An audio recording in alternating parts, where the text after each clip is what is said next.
What's up, you guys, and welcome back on another episode of the Smart Talk, where we talk about real struggles, real stories, and entrepreneurs that came from the ground up. Today, I got a very special guest here today. I got my boy Dusty Chops in the building. Yes, sir. Finally. What's up? What's What's up? up, big dog? Appreciate you coming on here, man. Appreciate you inviting me, dog. Yeah, man. Stoked. Like I was telling you earlier, bro. It's my first podcast, man. Hey, shit, I'm glad we did it together. You know what I mean? Yeah. On Shotty's podcast for the first one. How cool, Yeah, man. it's me and Nieves. This fool's on Brazil impregnating women right now. Yeah, so, right. So whenever he's done getting his dick wet, he'll be coming back. He'll be back. or maybe he won't. Maybe he'll. Yeah, he might just stay out there. He might enjoy it enough to just stay out there for sure. I can see it. I've been watching his Instagram, bro. He looks like he's having a blast, man. Shouts out my mans, by the way, bro. Holding it down in Brazil. That's Yeah, cool. but I appreciate you coming on here, bro. You know, obviously you're big on social media, big in the community of Albuquerque, but I want people to know like the real you and how you came up and stuff like that. So Yeah, tell me a little bit about yourself, bro. Yeah, for sure, man. For those of you that don't know, I'm a barber out here in Albuquerque, New Mexico. I've been doing it for about 4 years now, which is crazy because, you know, COVID obviously was, to me, it was kind of like a blessing in disguise. Some people have like their own, you know, Beliefs and opinions about fucked up situations. But it was weird because, like, you know, we were doing shows and, you know, we did a couple tour dates with Hondro and stuff. And so, you know, we were able to make a little bit of money, put that money away, and boom, COVID hit.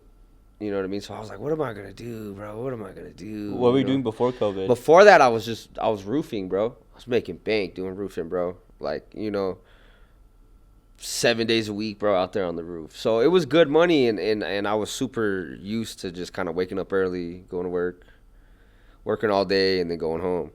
You know, so like going from that to completely like doing nothing was weird. So like I was stressing out. I was like, bro, what am I gonna do? What am I gonna do? Just like any other entrepreneur, anybody that just has a drive or a hustle, you know what I mean? What am I gonna do? What am I gonna do? And I just kind of reminded myself, like, man, I've always wanted to be a barber. You know what I mean? Like throughout high school, I was always like, man, I'm gonna do it, bro. I'm gonna be a barber one day. You know what I mean? And honestly, I wanted to be a barber just like a lot of the other people that are barbers too, like, because, you know, I could wear tattoos. You kind of seem like you could, you know, have your own schedules, which you can, you know, just kind of do whatever you want to do, you know, without being told, like, you can't do that, you know what I mean? Not saying that you shouldn't, but you can't, you know. And I think, like, that's why I wanted to be a barber more than anything. So when COVID hit, I had some money, man, and I dropped it on barber school. And, you know, we got shut down. I don't know if you remember when the city got shut down. Mm-hmm. We got shut down, so I was really able to watch videos and learn how to do it. You know what I mean? Because there was just nothing better to do. And so I learned how to fade. I got it all going and got out of school and, you know, went to my first shop. And, you know, it's been up ever since, bro. It's been a blessing. Like I said, it's been a blessing in disguise because, like I said, COVID was so terrible and it was such a big setback, but it was like a good setback for me. You know what I mean? Yeah. Like I opened a whole new door. Mm-hmm. You know, a lot of people know me from, you know, a lot of stuff like music and, you know, just kind of being at like events and stuff out here. So like when I started telling people I'm a barber, like everybody was like, "What? For real?" You know what I mean? But like I said, it's been a blessing, bro. Yeah. Well, what's your opinion of being a good barber? Being a good barber, definitely show up, dog. Show up. Consistency. Like I said, as a barber, you can set your own schedule. You feel me? So, a lot of people will take that for granted, right? They'll want to show up at 1:00 and then be done by like 4 or whatever, and then they want to complain like, why am I not getting enough haircuts? Mm-hmm. It's because you're not showing up early enough. You know what I mean? You show up early, get those early birds, and then you get the guys later on in the day. So my opinion on being a good barber is definitely consistency, show up.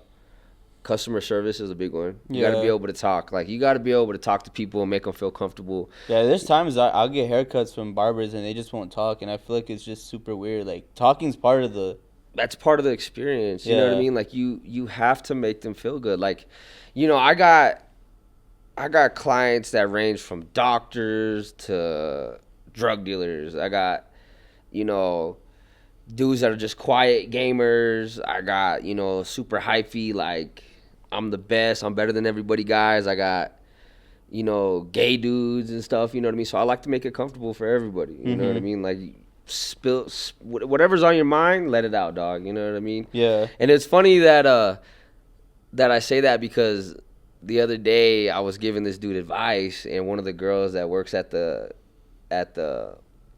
suites that I work at, she came out of nowhere. She was like, "You need to start charging for that." And I was like, "What do you mean, charging for what?" She was like, "The damn therapy you giving all these dudes." She was like, "I hear you all the time."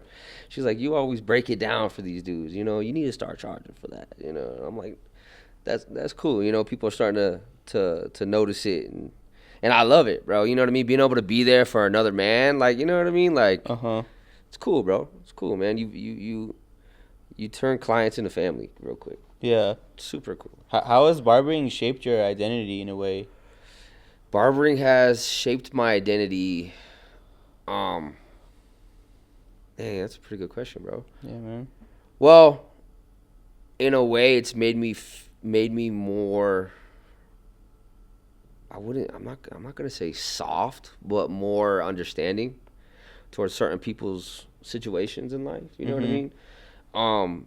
Because like I said, I've had grown ass men crying in the chair. You know what I mean? Like, just because they feel comfortable telling me what's on their mind and what they're going through. You know what I mean? So I guess it's made me really kind of open my eyes towards stuff like, don't take life for granted. You know what I mean? Be there for one another. You know, it makes me more motivated to put a smile on somebody's face, for sure.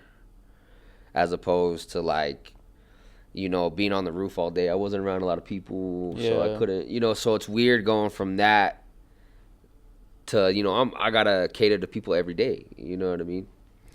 But it's just like I said, it's just crazy how it has shaped me as a person too. You know what I mean? Because first of all, I own a business. You know what I mean? It's a business, so I gotta wake up times I don't want to wake up. I gotta stay later than times I don't want to stay. You know what I mean? But sometimes I got to get that extra cut because I got bills. You know, and so it's made me more responsible in ways. You know what I mean? But it's also made me more lazier in ways too. So it's it's just like any other business, bro. It's up one day and it's down the other. Yeah. You know what I mean? Just like any other business, bro. But definitely love it, and it's continuing to shape me into influencer at this point. You know what I mean? I'm starting to blow up on Instagram. Like, it's cool. It's fun. Yeah. You know, and then, you know, I like doing videos with everybody, bro. My clients will hit me up, be like, "Man, we should do a video today." I'm like, "Let's do it." You know what I mean? Like, you don't gotta be an influencer for me to do a video with you. You know what I mean? Let's do it, bro. So it's cool, man. You know, this kid called me Unc the other day, but I'm not even that old. So it's cool to be like, you know, like a big brother to some of these kids. Someone's role model. Someone's role model for sure. You know, because I've also had a bunch of kids tell me, "Oh, Dusty, I'm thinking about going to barber school next year when I graduate." Cool, man. Come on down, bro. I'll teach you a couple things. You know what I mean? So it's cool, bro. You get all walks of life, and you get every situation you could think of, you know, happening in the barber world. So what's one of, like, your lowest moments in your barbering career? My lowest moment? Yeah. Man, my lowest moment I would have to say when I got out of school. So let's start there. Watch. So everybody that wants to be a barber, right? Or you know, you have thoughts on wanting to be a barber whenever you get out of high school, or just like, you know, maybe you're not doing anything with your life right now and you want to be a barber. When you go to school, they don't teach you how to cut hair. You know what I mean? At least the school I went to, and a lot of the schools that I know that people have gone to. You know, there are a couple schools that teach you how to cut hair. But for the most part, the one I went to, it didn't teach me how to cut hair. It didn't teach me the business side of it. It didn't teach me, like, taxes. You know what I mean? Like, it didn't teach me how to do none of that. You know, they just taught me how to pass the state test. And I guess that was a really big low, because when I got out of school and I went to my first shop, it was boom, boom, boom, boom, boom, haircuts right away, and I'm like, I don't know what I'm doing. You know what I mean? Like, I know what I'm doing, but I'm like, I don't know what I'm doing either. Yeah. You know what I mean? Uh-huh. So it got a little dark a couple times because, just I wanted to give up, bro. I was like, maybe this ain't it. You know what I mean? Like, I want to be a good barber. I don't want to just be a barber, I'm like, maybe this just ain't it. Maybe I wasted my time with this, and thank God for my daughter's mom, bro, because she really would be like, nah, you got it. Just keep going, keep going, keep going. And sure enough, bro, I kept going, and I seen the light like after the first year. You know what I mean? But coming out of school and being thrown straight to the sharks, and then the people I was working for, they were like threatening to like fire me, and then I would talk to the owner, and the owner would be like, I'm not gonna fire you, bro, you're doing good. Like oh, if you keep cutting slow, like you're gonna get fired, like this, that, and the third. And it's like, bro, I'm trying to learn, you know what I mean? Like, Yeah. they didn't teach me at school. You guys don't have time to teach me because we're busy, you know what I mean? Like, let me just figure it out, bro, know? And like I said, being thrown to the sharks is really, it really helped me out. Like hands on, just gotta figure it out. Because I don't know about you, but with me, once I figure something out, I'll never forget it. You know what I mean? Yeah. So I know there's some barbers that usually like start like sports clips or great clips, and yeah, so they don't really care about the haircut. It's just volume. Yeah, exactly. So, yeah, when I was in school, they came and promoted trying to recruit. You know what I mean? Promoting their store, like great cuts or great clips and super cuts and stuff like that. Yeah. So a lot of people, and then the way that they were promoting it, you know what I mean? Like, I was like, wow, man, like they probably get all kinds of people to come work for them because they make it seem a certain way when really, like, dude, I'm not trying to, talk shit or nothing, but they get botched over there, bro. You know what I mean? Like, don't go to great cuts. Don't go to super clips. Man, come to me. Nah. But that is definitely a low moment. But also, like, I've had a couple clients like that I started getting close with pass away. Those have been some pretty low moments too, like I had this one little boy. He was like 16 years old, and he was cool, bro, but I noticed he like wanted to hang out with gangbangers and like, live that street life like that. But I knew his dad, so I knew he didn't have to live that way, you feel me? And I like, he lived in a good side of town and stuff, but for some reason he was just infatuated with it. He just loved that lifestyle. And I was low key helping him like kind of shy away from it and like start looking the other way and trying to stay away from it and stuff, man. And to the point to where like, I helped him get a job. I picked him up a couple times from parties, took him to his house, like, like he started to, like you said, like look up to me and like, he just loved being around me. He would come to the shop just because he wanted to be there, you know what I mean? And unfortunately, he went out one night to a kickback, and he got murdered by one of his friends. You know what I mean? And it hurt me because he was supposed to come the next day. So like, I had plans to do stuff with him, and what hurt me the most was, he lied to me, bro. He told me, he's like, Dusty, I'm done. I'm not hanging out with those people no more. Like, I'm gonna stay away from them. Like, they're sketchy. You know what I mean? Like, I feel like I gotta take my gun with me every time I'm around them and stuff. So I could tell he wanted to stop hanging out with them, but he's a kid, so he just wanted to hang out that night. Mm-hmm. You know what I mean? I talked to his mom, and poor thing, she feels so bad because she's like, I should have told him to come home. You know what I mean? But he kept asking me, can I stay a little longer?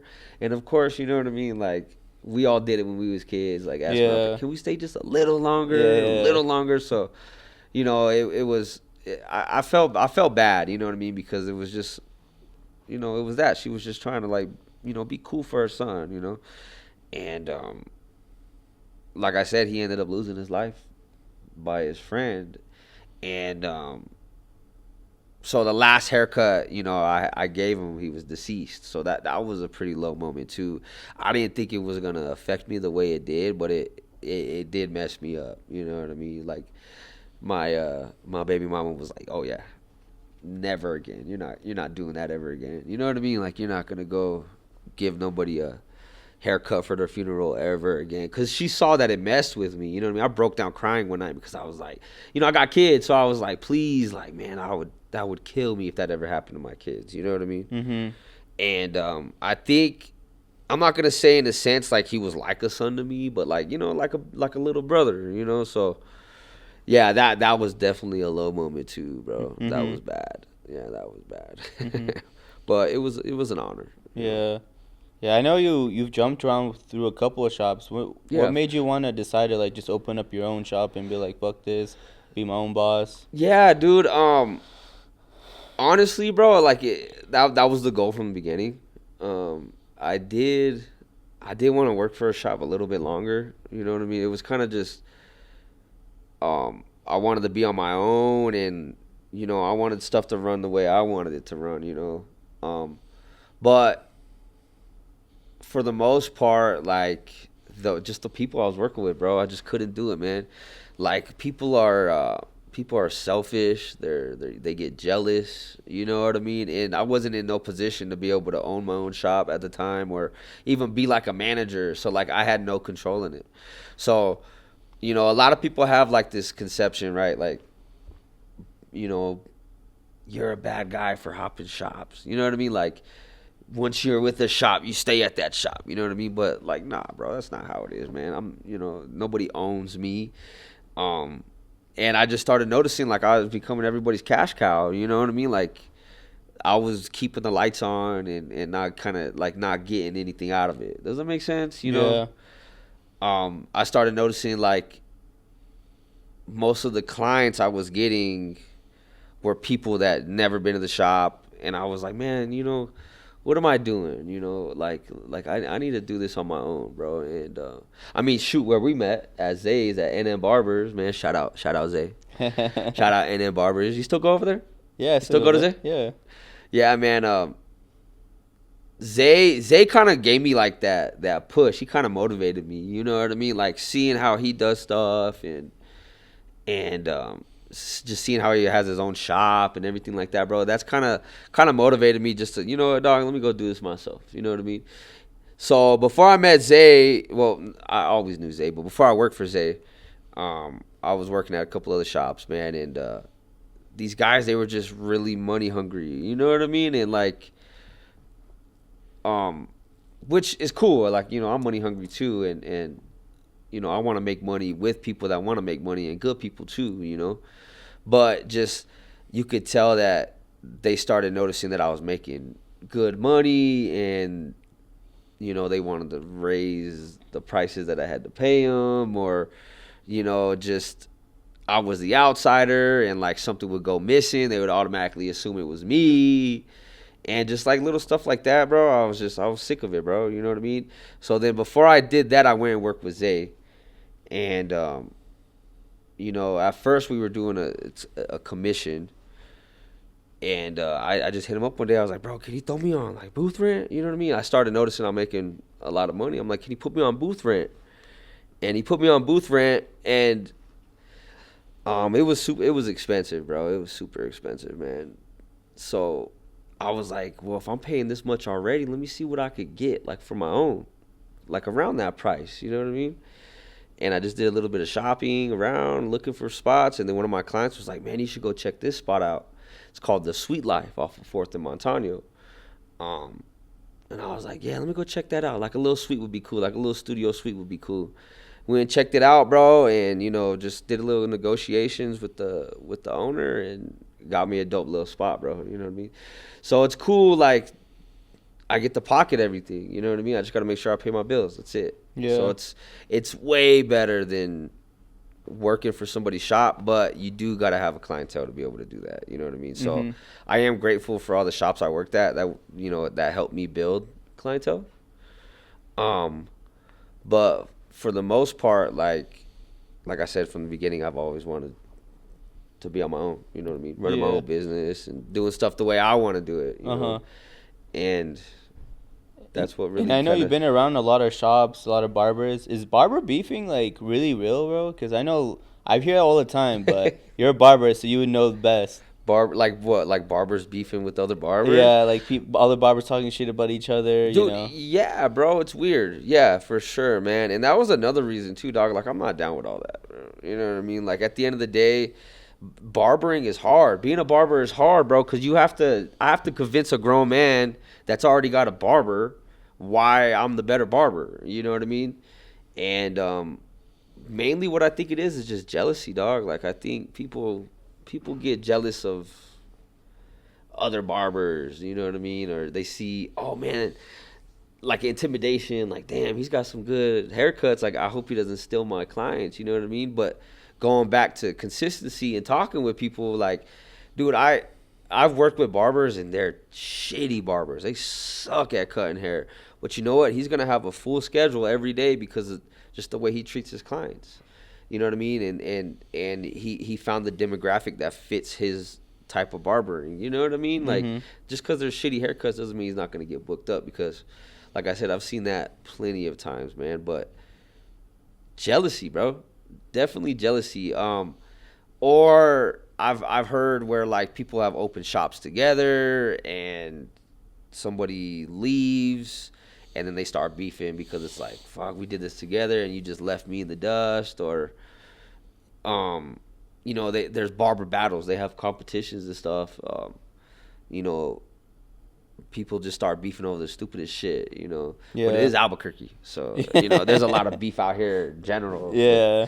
But as far as like barber beef, dog, I think it's dumb. I think it's so fucking stupid. Like, I don't know. I've always had this thought in my head, like, man, imagine people talking about Albuquerque as a collective. Like, damn, those barbers are dope out there. You know what I mean? Like, I've heard like, oh, them barbers in Chicago, they're fucking fire. Like, that'd be cool to be able to do that here in Albuquerque. But people got to get over themselves, dog. You know what I mean? Yeah. It's just like the rap world, dog. Like, there's rap beef out here. You know what I mean? I'm sure there's real estate beef. Like, you know what I mean? Yeah. Like, it's weird, bro. It's weird because people get these things in their head where they're like, they're better than everybody else. And it kind of puts a sour taste in another person's mouth, and then they just start beefing, right? Yeah. Or stealing each other's clients, like they beef over shit like that too. You know what I mean?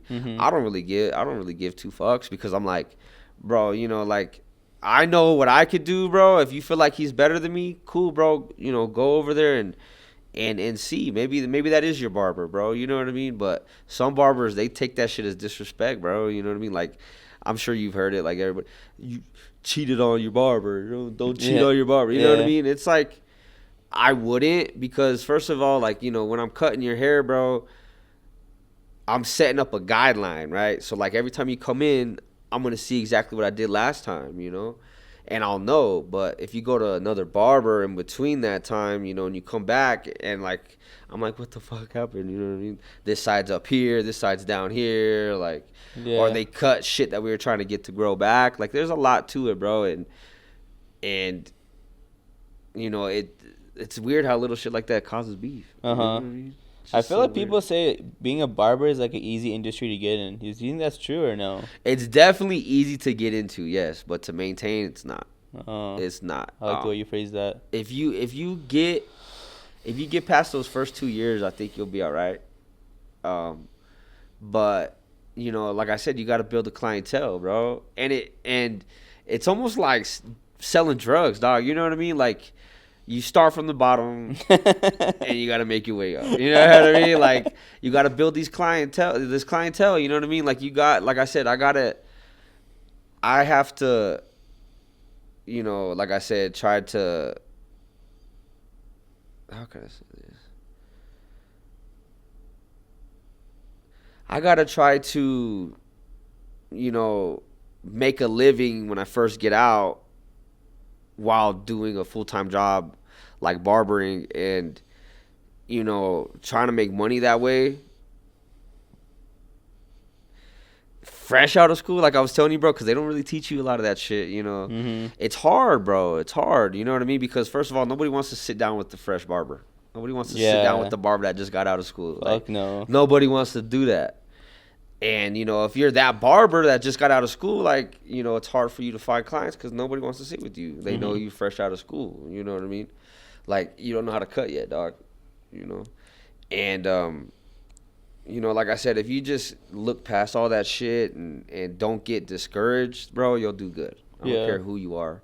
You know what I mean? I don't care who you are, bro. If you could get past that, bro, you'll be a good barber, bro. You know what I mean? Yeah. And then it's only up from there. What kind of barber do you want to be after that? You know what I mean? For sure. But, like, you know, you could start doing it. And as long as you know, you just learn how to just kind of, like, talk to people, bro. You know what I mean? Like how can I, you know, get you to start coming to me? You know, how can I get you to leave your barber and start coming and getting cuts by me? You know what I mean? Yeah. And back to the beef stuff, like it's little shit like that. You know what I mean? And it sounds like fucked up because it's like, oh, you're taking money from another person, but at the same time, it's like we're in the same industry, this dog. Is business. It's a rat race. Yeah, it's like I gotta get it. I gotta get it. You know what I mean? But you know, it's easy to get it started. You know what I mean? You just gotta find a school you want to go to, sign up, start going to school, get out, pass your boards, and, you know, go find a shop to work at. And a lot of barbershops are hiring daily. You know what I mean? Because there's not a lot of people that want to work for a shop. They want to be on their own type shit. Or people leave because they want to go to a new industry because they're just not seeing the money. And you know, once you get past all those little obstacles, bro, like anybody could be a good barber, bro. It's not that hard, you know. Yeah. It's just you got to focus, man. You got to take that time to learn your craft and figure out what kind of barber you want to be, you know. And there's no right way to cut hair. It's just kind of how you figure it out. Yeah. Let's talk about the tipping culture in you guys' industry because it's pretty huge. Like, do you care about tips or? Oh, absolutely. Heck yeah, man. Like, so when if you cut someone's hair, right, and you charge them their regular rate, and if they don't tip, like, does that, like, really tick you off? Like, does that make you not want to cut them? Not necessarily, no. Not necessarily. But it will make me not want to, like, go out of my way for you. Does that make sense? Like, especially if you're one of those guys that, like, is asking for the most. Like, man, do this, hit me with the paint. Oh, man, can you take this a little higher? Can you take it a little bit higher than that? Like, you know what I mean? Like, those kind of guys. Like, I'm like, hell yeah, bro. Like, I'm about to get a tip. You know what I mean? And usually you don't. You know what I mean? So, obviously, it's like it's up to you. It's up to the client. Like, you know, it's not obligated to tip, but it's like, if you want me to pick up that phone on a fucking Sunday night at 6 p.m. to get you in, bro, you might want to tip me. You know what I mean? Like, but yeah, that's how you kind of get your extra bread. You know what I mean? And then another thing too is, like, you know, you get your $40 for your haircut, and then, you know, you get your $10 in tip. Now you separate those tips. You got play money.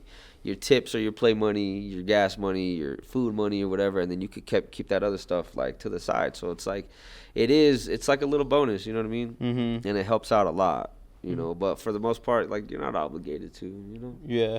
How do you market yourself to stay booked and keep clients coming in? Man, that's a very critical role, you know. Back to, you know, wanting to be a barber, or is it hard to be a barber? That's another hard part too, is marketing. You know what I mean? Because I know you see it, dude. I'm posting every day, all the way down to the little fucking note on Instagram, where you could leave a note, all the way to I'm texting people personally. You know what I mean? But for the most part, I do a lot of Instagram videos. I do a lot of collab videos with influencers, like, you know, Dizzy, Hondro, a lot of fighters. I got a lot of fighters, and a lot of videos like that. Like, for instance, I just cut Rampage Jackson. You know what Rampage Jackson is? Yeah, of course, bro. So I just cut him, right? And when I was done, he asked me, he said, so how much? Like, what's the damage? And I was like, look, bro, I was like, if you just do a video with me, dog, we can call it even, you know what I mean? Call it good, bro. You know, sometimes you got to do stuff like that. Just kind of sacrifice that little bit of money for a video that, you know, like it's already got me like 40,000 views, you know. So um videos is where it's at right now, bro. Instagram, TikTok, Facebook, social media is where it's at right now, bro. Mm-hmm. Where it is at. And, you know, I just ask people like to repost it for me, bro. You know what I mean? And then location for sure. Always throw a location up there. That way people see that it's Albuquerque, you know. And then on top of that, I do a lot of like it's called buy one or not buy one. What am I talking? It's send me 3, get 1 free. Like send me 3 people, you'll get a free cut. You know what I mean? Or I'll do like little giveaways where, you know, I'll pass out a free cut for somebody, and if they repost my shit a certain amount of times or something like that. You know what I mean? Or like if I see you out and about, and like I've just given out free haircuts before too. That way you guys can just come try me out. You know what I mean? Just there's a lot of ways to market barbering. Yeah. So like when a barber's not booked, bro, I never understood it. Like, you know what I mean? Like I don't ever have a day where I don't have people. You know what I mean? Like I have days where I have a few amount of people, but as far as not having people, like that'll never happen, bro. You know what I mean? Because of my marketing. And I think honestly, bro, I think I'm just really good at marketing. You know what I mean? Oh, you are really good. And I give you props to that, bro. it's like a passion, bro. Like I love doing it, dog. You know, and I like helping people out doing it too. You know what I mean? And I think that's why my name gets thrown around the city a lot, because I really learned how to kind of master the promotion sides of anything. Mm-hmm. You know what I mean? That would be cool to open up a little promotion company one day. We'll talk. For sure. What future plans do you have in your future about being a barber? Do you want to open up multiple locations? Do you want to kind of just make a bag and do something else? Like, what's your end goal in this? Yeah, no, that's everybody's goal, right? Is like make a quick bag and then hop into another industry. But me, dude, I think I'll be cutting forever, bro. It's a passion. I love it, dog. I love seeing, like I said, I've seen people sit in my damn chair, sad as hell. Give them a cut, they walk out like happy as hell. Like I love seeing that, bro. You know what I mean? Like Yeah. my boys, you know, like you know my boys. Like I got a lot of boys that have motion. So every time they have an event, I love being able to get them like, you know, make them look fresh before the event, and like it makes me happy. I'm like, fuck yeah, you know, these fools. Oh, for sure. Whenever I get a haircut, bro, before event, I feel good. Yeah, bro, Yeah. you look good, you feel good, Yeah. you perform. It's a confident good, bro. booster for yeah, sure. it's a confident booster, and I think that's like the biggest thing for me, bro. Is like I just love making people happy, you know. Mm-hmm. So I'll always do it. But the next step is I definitely want my own shop. But I also want to do like, you know, where I'm at now. First of all, shout out to Sweet Life. It's a line of sweets where we have cosmetologists, we have this girl that does body contouring. We got a couple other barbers there. We got girls that do eyelashes, facials, waxing, all that stuff, you know. I would love to open some more of those, because there's not a lot of places like that where people can go and rent a room to cut out of. You know what I mean? There's not a lot of places like that out here. Mm-hmm. And I would love to open a line of doing that. You know what I mean? Have a location in Colorado, have a location in Arizona. Mm-hmm. You know what I mean? Like, so I want a bunch of studios, and I want, you know, my own barbershops. Like, I would love to have a barbershop like how Supercuts is and shit, right? Mm-hmm. You got Supercuts and Great Clips, and they're a franchised, you know, haircutting place. I would love to do that for a barbershop, you know, for barbering. You know, because I could be wrong, but I don't think there is anything like that right now. Yeah. You know what I mean? And a lot of people, they, like I said, they get discouraged or they want to go into a new industry. So I'm sure a lot of people has had that same idea, but just, you know, gave up on it, you know. Like, I'm not gonna give up, bro. You know what I mean? If anything, like, it'll take me longer than I expected, but that's the goal, bro. I'll definitely have a bunch of those studios one day, and then from there, bro, it'd be cool to be able to have stuff like this. You know what I mean? Like a little studio spot for you guys to go and do whatever you want, film, you know, videos, just anything. You know what I mean? Like, it'll be cool, but it just costs a lot of money, bro. You know what I mean? Yeah. We gotta work towards that. No, you know? for sure, man. But that's the goal, man. You know, I would love to be famous for it. You know what I mean? But I really wasn't trying to. You know what I mean? You just kind of came along with it. Just kind of came along with it, and it's kind of getting there, bro. You know what I mean? So that's another thing too, is I want to keep building my social media. Mm-hmm. I'm finally got past that little threshold to where, like, you know, I'm starting to figure it out. You know, and just be able to help other businesses too, bro. I don't know why, dog. I just love helping out local businesses, bro. You know what I we all gotta go together. Yeah, bro. And the quicker people fucking realize that, the quicker we'll all be making fucking money. Mm-hmm. You know what I mean? Fuck the person that puts us on. Like, let's just do it already, bro. You know, everybody wants to be that guy or that company that blows up from here. You know, Mm-hmm. for what? You know what I mean? Like, I don't give a fuck. Like, if I wasn't the first one to blow up from out here, I don't give a fuck if I was or if I wasn't. You know what I mean? But everybody's so, I gotta be the guy to do it. I gotta be like, no, dude, fuck that. You know what I mean? Like, let this guy do it. He's got, you know, more of the style, more of the talent. Let him fucking do it. Let him open that door for all of us, and then let's all get this money. Yeah, for sure, man. More people thought like that, bro. We wouldn't even be talking about this. Yeah, for sure. You know what I mean? Yeah, So, but yeah. I really appreciate you coming on here, bro, and telling people your story. You know, Yeah, I know you as absolutely, a homie too, so I always root for you, bro. I want to Yeah, see you grow and likewise, succeed. brother. You know, I'm always rooting for you, dog. I always wish Likewise, you the bro. best, man. I hope people get inspired by you and your story, and hopefully they learned a little bit more about you and shit like that. Yeah, for sure, bro. Yeah, so before we end today's podcast today, you guys, I want to give a huge shout out to our two main sponsors. We got Hookah Kings, the top-rated hookah lounge in New Mexico, and Merino Media, quality content for your business and image. And I'll see you guys next time on the Smart Talk.